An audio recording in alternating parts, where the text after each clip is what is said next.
Assalamualaikum dear students, how are you all? Welcome back to Knowledge House Pro. So आज हम class 7 की unit 1 plant systems की जो explanation है वो करने जा रहे हैं। तो आपने वीडियो लास्ट तक देखनी है और अपने कॉन्सेप्ट्स को क्लियर करना है। कोई भी कॉन्सेप्ट में आपको कोई भी प्रॉब्लम हो तो आपने नीचे कमेंट सेक्शन में कमेंट करना है। So let's start plant system.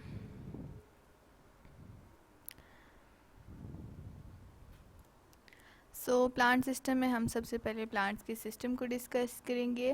सबसे पहले आपकी जो बुक है उसमें आपको प्लांट की फुल डायग्राम दी गई है जिसके अंदर 2 सिस्टम्स शो किए गए हैं। First one is the root system and the second one is the shoot system.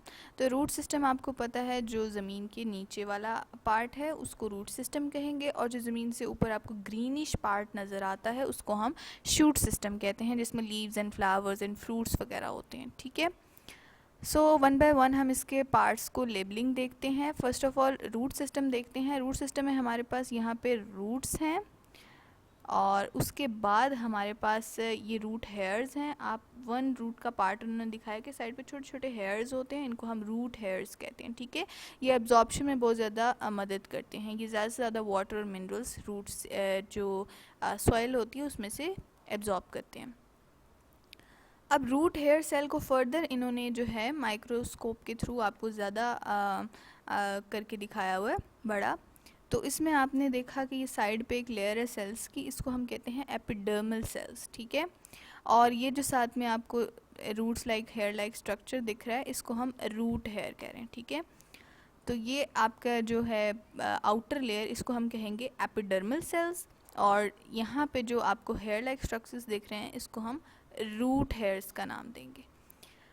Then हम शूट सिस्टम को डिस्कस करते हैं। शूट सिस्टम में हमारे पास यहाँ पे स्टेम मौजूद है। ठीक है, हम ये जो तना आपको दिख रहा है ये पूरा जिससे सारे प्लांट का सिस्टम सपोर्टेड है इसको हम स्टेम कहते हैं। ठीक, देन फ्लावर्स होते हैं एंड बर्ड होता है। बर्ड क्या होता है ये आपके लिए न्यू चीज़ है।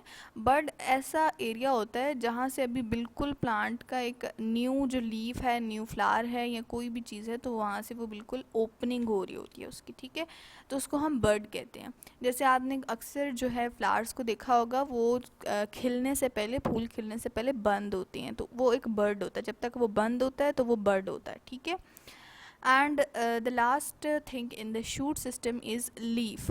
ठीक है, लीव्स होते हैं, आपने देखे हुए हैं।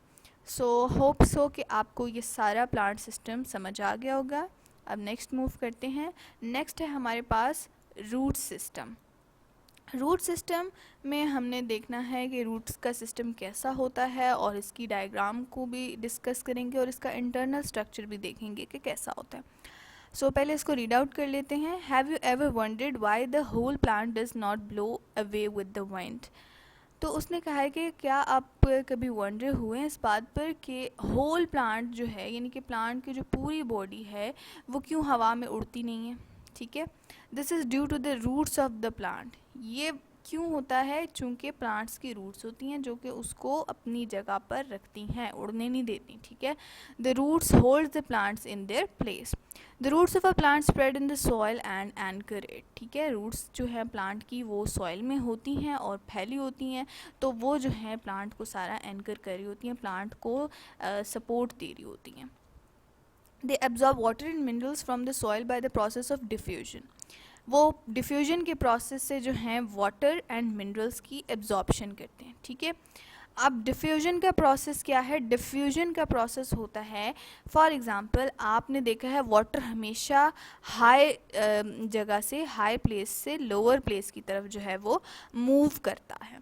आपने पहाड़ों से पानी हमेशा नीचे को आएगा। ठीक है, किसी ऊंचाई वाली जगह से पानी हमेशा नीचे को आएगा जहाँ पर पानी कम है। ठीक है, या आप समझ लें कि हमेशा पानी जो है ज़्यादा जहाँ पर होता है वहाँ से मूव करके जहाँ पर पानी कम है वहाँ को जाता है। तो सेम लाइक दैट कि जब हमारे सॉइल में हम पानी देते हैं पौधों को तो सॉइल में पानी ज़्यादा हो जाता है, प्लांट में कम हो जाता है। ठीक, तो रूट्स क्या करती हैं, जहाँ पे ज़्यादा पानी होता है पानी कहाँ मूव कर जाएगा? लोअर साइड वाले पे। ठीक है, तो प्लांट लो पोर्शन में चल जाता है, इसको हम डिफ्यूजन कहते हैं। There are many tiny root hairs on the epidermis which help in the absorption. Tiny hairs होते हैं एपिडर्मिस पे। एपिडर्मिस फर्स्ट लेयर होती है, आउटर लेयर होती है, उसके ऊपर रूट हेयर्स होते हैं जो कि एब्जॉर्प्शन में हेल्प करते हैं। ये मैं आपको ऊपर भी बता चुकी हूँ। Vascular bundle including xylem and phloem is present in the centre of roots. एक वेस्कुलर बंडल होता है जिसके अंदर हमारे पास जाइलम एंड फ्लोएम प्रेजेंट होते हैं, ठीक है, और ये सेंटर ऑफ रूट्स में प्रेजेंट होती हैं, ठीक। अब इनका काम क्या है वो भी हम डिस्कस करेंगे, पहले हम इनका सारा कंपोजिशन देख लेते हैं, ठीक है। कंटेंट्स देखते हैं। Cortex is present between epidermis and vascular bundle. अब कॉर्टेक्स क्या होता है? कॉर्टेक्स जो है एपिडर्मिस एंड वेस्कुलर बंडल के दरमियान में प्रेजेंट होता है। एपिडर्मिस यानी कि आउटर मोस्ट लेयर और वेस्कुलर बंडल यानी जाइलम एंड फ्लोएम के दरमियान में हमारे पास कॉर्टेक्स का रीजन होता है। अब इन्हीं सब चीज़ों को हम देखते हैं इस इंटरनल स्ट्रक्चर ऑफ रूट के अंदर। तो ये आउटर मोस्ट लेयर होगी हमारे पास, ठीक है, तो इसको हम कह देंगे एपिडर्मिस, ठीक। उसके बाद हमारे पास यहाँ बीच में जाके सेंटर में जाके वेस्कुलर बंडल होते हैं। वेस्कुलर बंडल के अंदर हमारे पास जाइलम भी है, फ्लोएम भी है, ठीक है। Xylem and phloem together they form a vascular bundle, ठीक है। ये दोनों मिलकर वेस्कुलर बंडल बनाती हैं, ठीक है। जाइलम और फ्लोएम का काम हम आगे देखेंगे, काम किस लिए, ठीक है। अभी हम सिर्फ नेमिंग वगैरह देख रहे हैं। Then is cortex. कॉर्टेक्स हमने पढ़ा कि एपिडर्मिस एंड वेस्कुलर बंडल के दरमियान वाला रीजन। तो ये रहा हमारे पास एपिडर्मिस एंड ये है हमारे पास वेस्कुलर बंडल। तो इसके दरमियान का जितना भी ये रीजन है इसको हम कह रहे हैं cortex. Let me show you with the help of a pencil. तो यहाँ पे तक का जो भी रीजन है ये सारा हमारे पास कॉर्टेक्स वाला रीजन होगा, ठीक है। Now move on. There are two main types of roots. Roots की टू मेन टाइप्स हैं, tap roots and fibrous roots, ठीक है। First one is tap roots and the second one is fibrous roots. पहले हम tap root को discuss करते हैं। A tap root system has one main root called primary root that grows downward, ठीक है। Tap root system में हमारे पास one main root होती है, जिसको जो मेन रूट होती है उसको हम कहते हैं प्राइमरी रूट, ठीक है, और ये नीचे को डाउनवर्ड ग्रो करती है, ठीक हो गया। Then many smaller roots branch out from the primary root known as secondary roots. उसी एक मेन जो प्राइमरी रूट है उससे मज़ीद फर्दर ब्रांचेस में रूट्स निकलती हैं जिनको हम सेकेंडरी रूट्स कहते हैं, ठीक हो गया। अभी हम इसका स्ट्रक्चर देखते हैं, ये वाला। इसमें आप देख सकते हैं कि वन मेन जो है हमारे पास यहाँ पे वन मेन ये रूट है।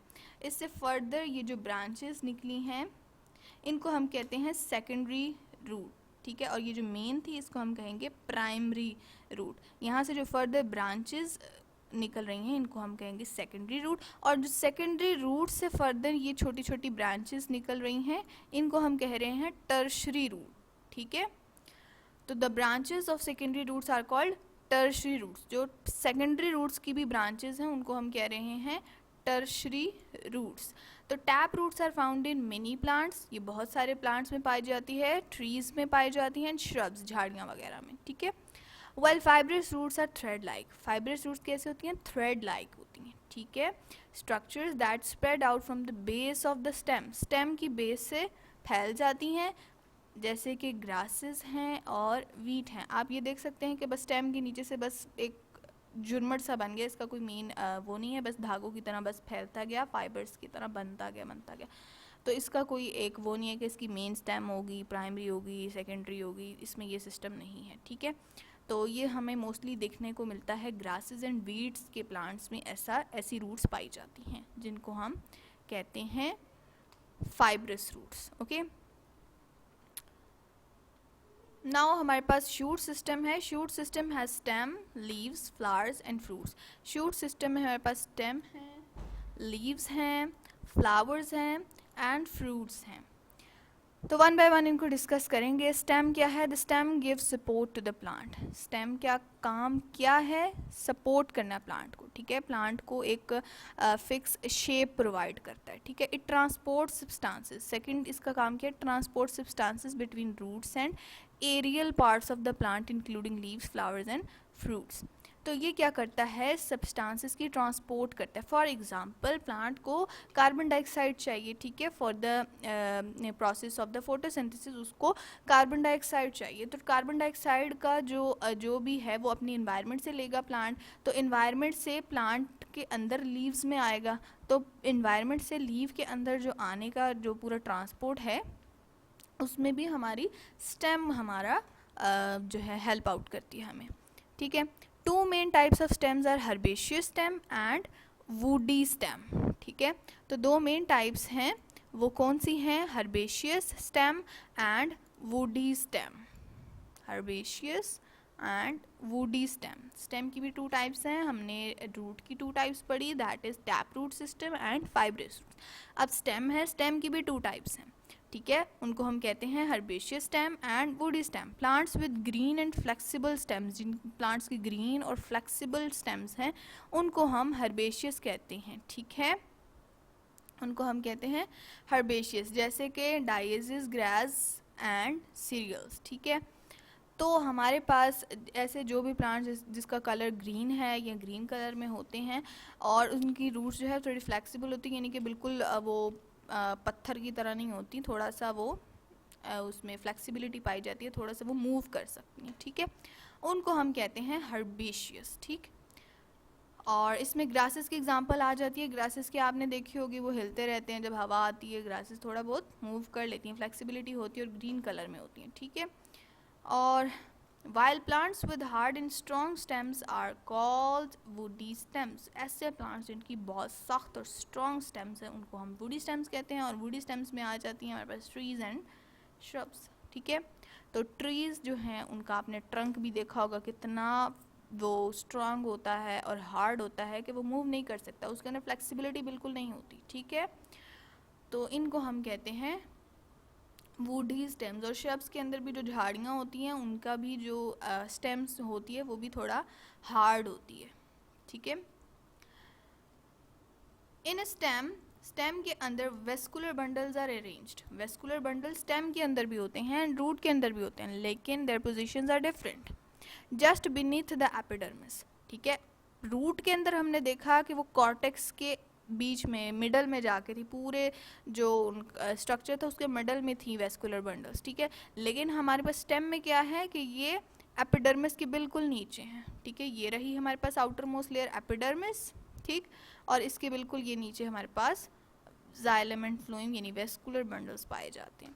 The vascular bundles are strong and provide support to the plant, vascular bundles जो हैं बहुत स्ट्रॉन्ग होते हैं और प्लांट को सपोर्ट प्रोवाइड करते हैं, ठीक है। पिथ, अब ये पिथ क्या है, pith is present in the centre for storage, ये जो सेंटर का पूरा रीजन है इसको हम कहते हैं पिथ, ठीक है। और ये यूज होता है हमारे पास फॉर द स्टोरेज, ठीक है। कोई भी प्लांट के अंदर एक्स्ट्रा जो फूड प्रेजेंट होती है तो उसको यहाँ पे स्टोर कर लेता है प्लांट एज अ स्टार्च, तो वो यहाँ पे पिथ में स्टोर होती है, ठीक। होप्स हो कि आपको प्लांट के स्टेम का स्ट्रक्चर भी समझ आ गया होगा और इसके फंक्शंस भी अच्छे से समझ आ गए होंगे और टाइप्स भी समझ आ गई होंगी। तो नेक्स्ट लेक्चर में हम बाकी का लेसन कवर करेंगे। इस लेक्चर में इतना ही, अगले लेक्चर के लिए साथ रहिएगा और वीडियो को आपने लाइक करना है, चैनल को सब्सक्राइब कीजिए, अपने फ्रेंड्स के साथ भी शेयर कीजिए। बहुत सारा ख्याल रखिएगा अपना, दुआ में याद रखिएगा। अल्लाह हाफिज़।